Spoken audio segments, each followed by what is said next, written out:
Hi, I'm Brian Lord, Senior Vice President of Premier Speakers Bureau. I'm happy to have on speaker, author, and former CEO of Southwest Airlines, Howard Putnam. Howard, how are you doing?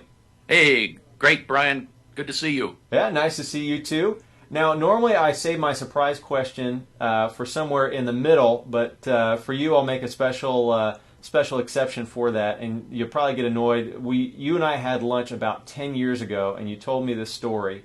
And I'm sure it answers a question that's just annoying America right now. But does Howard Putnam, former CEO of Southwest, does Howard Putnam know how to fly a plane?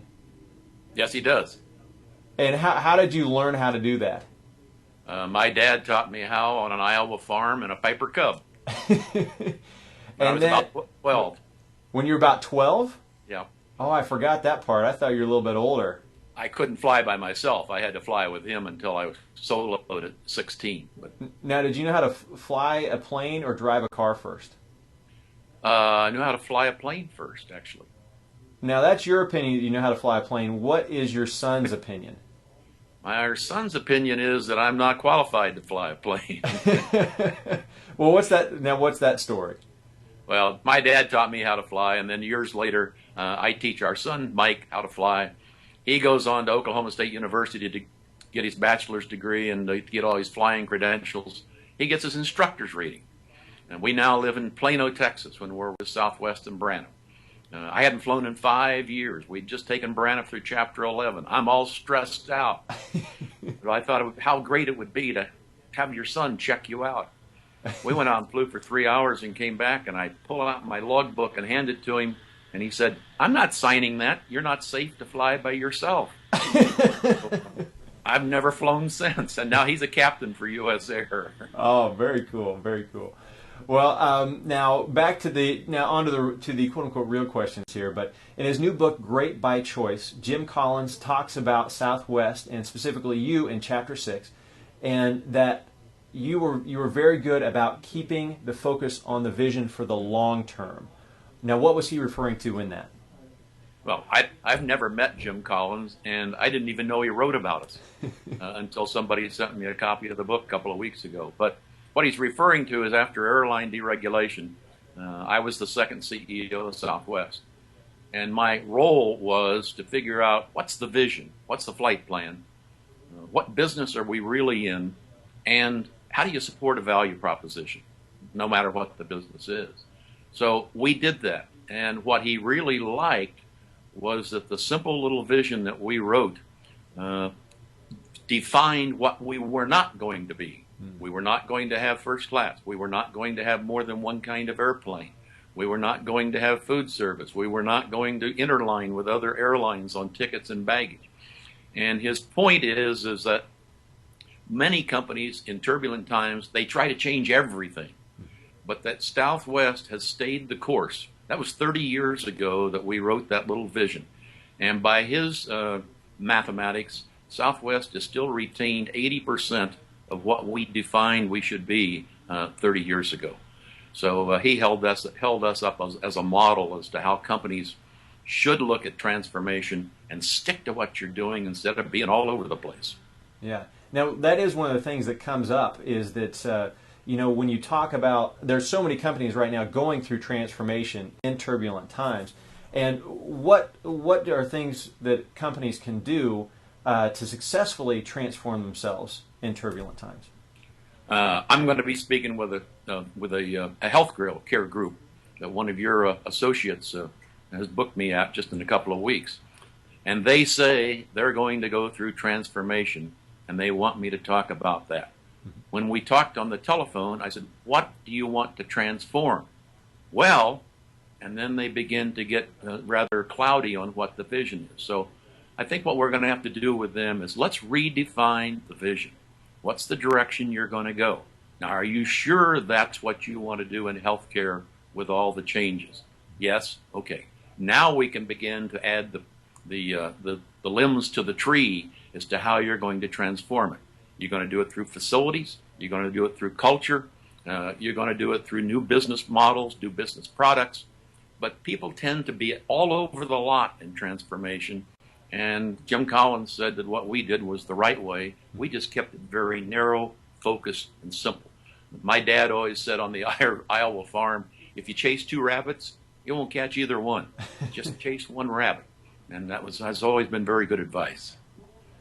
One of the other things that you and Southwest are very, very well known for is culture and the focus on culture. A lot of companies don't do that. Why was culture and why is culture so important to the success of Southwest Airlines? The original flight attendants were the key to it. The original flight attendants were all females. And Southwest copied that from an airline in California called PSA at that time. So it wasn't an original Southwest idea. But that uniform, which was sort of like, as I say, the Dallas Cowboys cheerleaders uniform today, attracted a certain kind of young lady. And they had all been cheerleaders, drum majorettes, baton twirlers, something like that in college. They were in show business, and they knew they were going to look good in the uniform when they came to fly. And we found out that they had great attitudes. They loved humor. They loved customers. So the people department sat down and interviewed a lot of them, and we came up with a personality profile. And the mantra over the door became, higher attitudes develop their skills. Higher attitudes develop their skills. So if companies will have a well-defined, simple vision, figure out what business they're in, as we did. We were in mass transportation. Southwest is not an airline, mass transportation. Now, how do you support the value proposition? And we did it with our people. And we just implemented that personality profile across the board. They're all decision makers. They love to have a lot of freedom to make their own decisions. Don't micromanage them. That won't work. They make up their own stories, their own in-flight announcements. They love teamwork. They love to party. They love to have fun. And so Southwest hires all their employees that way now for the last, 29, 30 years. And it works. One of the great things you also talk about is leadership. If people have been driving along in any major city in the country, they've seen your smiling face up there for those Get Motivated seminars. You and Rudy Giuliani and Colin Powell and a lot of other leaders up there. What do you think are the most important attributes of a leader?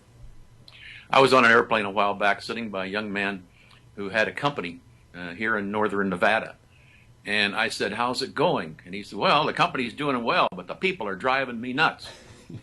And I said, really? I said, have you ever had any training in leadership? No. And he was very defiant. So he said, give me a list of what you think would make a good leader. So I just extemporaneously wrote down on a piece of paper about 10 items that I thought were important. And he said, good, let me have the list. And I said, no, get your own piece of paper and write it down because you're not going to remember. But the number one thing I told him was honesty and integrity. Mm-hmm. And there's no way any leader can build trust unless you have a foundation of honesty and integrity. I got a lot of great training and experience on that Iowa farm at a young age, not only being taught how to fly, but running tractors, machinery, taking care of animals. And that taught me accountability, and that taught me responsibility. So now you've got integrity, honesty, accountability, responsibility. Then you can build the trust. The other thing I've seen in great leaders is, say Steve Jobs, when he was alive at Apple, was his passion.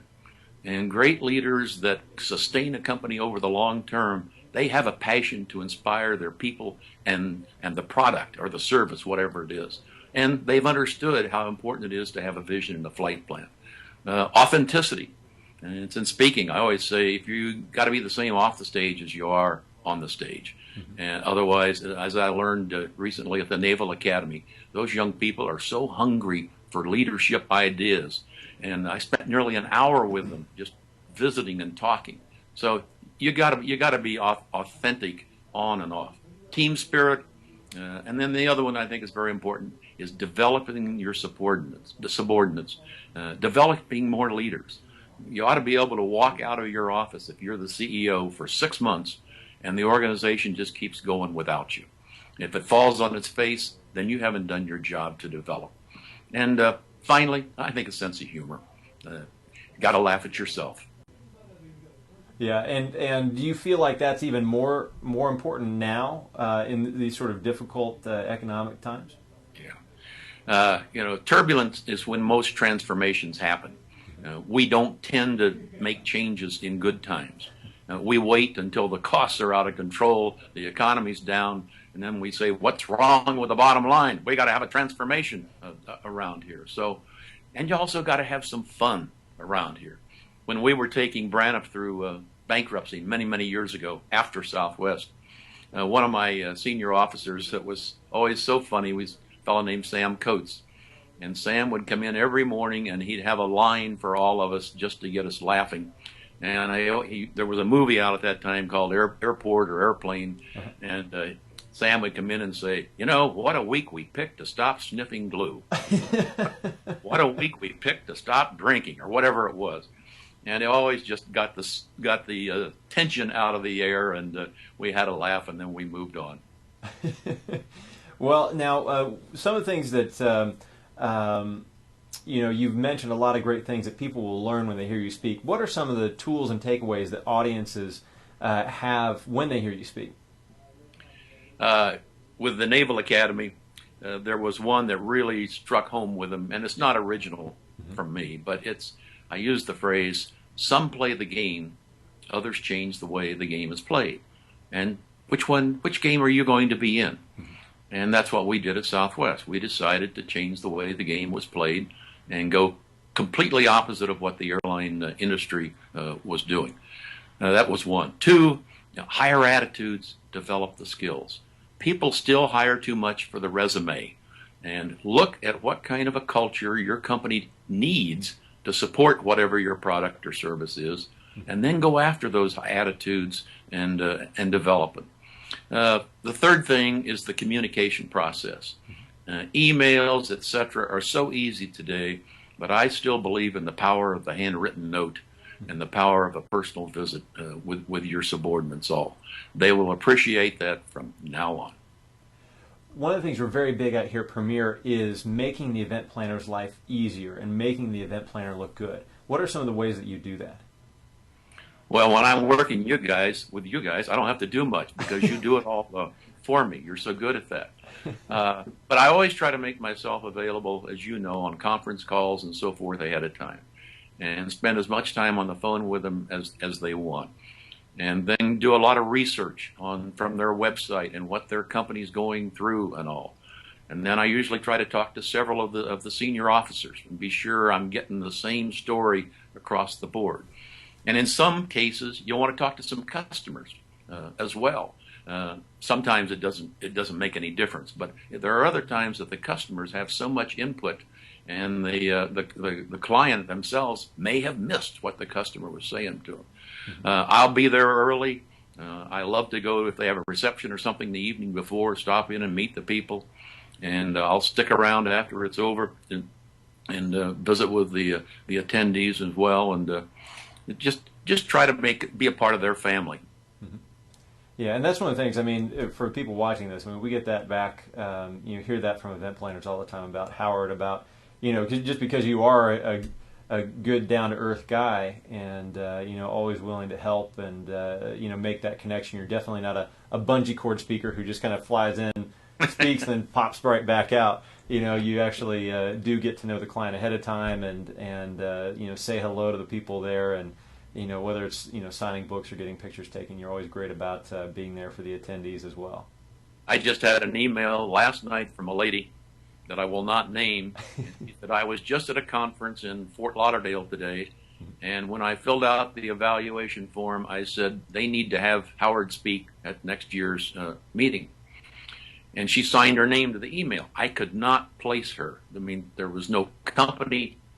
So I emailed her and I said, I got to confess, I can't put your name with whatever event it was that you heard me speak. And she came back and gave me the name of the event. It had been 6 years ago in Chicago. But I remembered it. And I remembered a couple of things that happened at the event. And so things like that make a difference with the clients. And she came right back and how appreciative she was that I remembered it then. Howard, thanks so much for doing this interview. It's been a pleasure, and we look forward to helping bring you to our clients soon. It was great to visit your offices recently and meet all of your team and Thanks very much for all the hospitality. You're welcome. Thanks again, Howard. Okay, bye.